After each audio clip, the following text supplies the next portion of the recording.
On this NSP short, Farid Yaghini recounts the story of how his family came to Canada. It involves a revolution, human smugglers, and a 7-year-old on an adventure.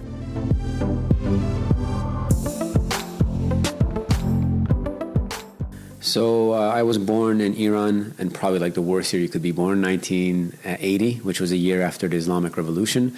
So there was a lot of chaos going on, and at the same time, there was a war with Iraq. And on top of that, I was wrong religion, wrong country, because I was not a Muslim in Iran, and this was an Islamic revolution. So for anyone that wasn't Muslim during that time, it was rather trying time. Compared to kind of ethnic cleansing, if you will, has been occurred in other parts of the world. So my family, after 7 years of enduring that, and multiple people in our family were arrested and some were executed, we decided to escape. So my parents basically, without telling me, of course I was a kid back then, I was 7 years old, so they didn't want me to go tell my friends that were planning to make the mad dash.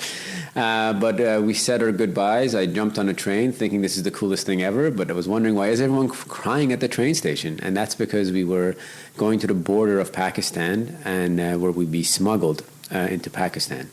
So that trip was unique in a sense of, because the smugglers broke up the families, so if we got caught, not all of us would be executed at the same time.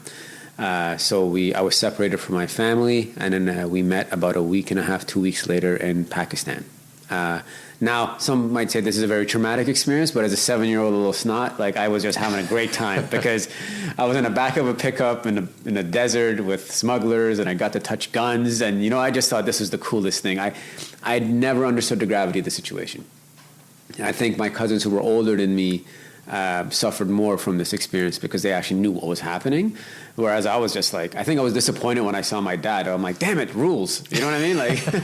So, order has been restored. Yeah, exactly, right? So we spent 2 years in Pakistan under UN protection. So that's why we went to Pakistan, because at that time UN was providing refugees protection.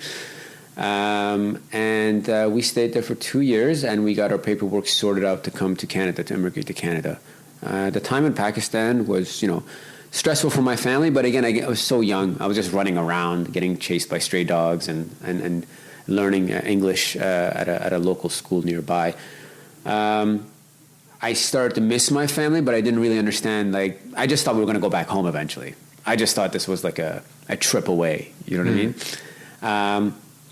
From there, we came to Canada in 1989, and so that's how we ended up in Canada.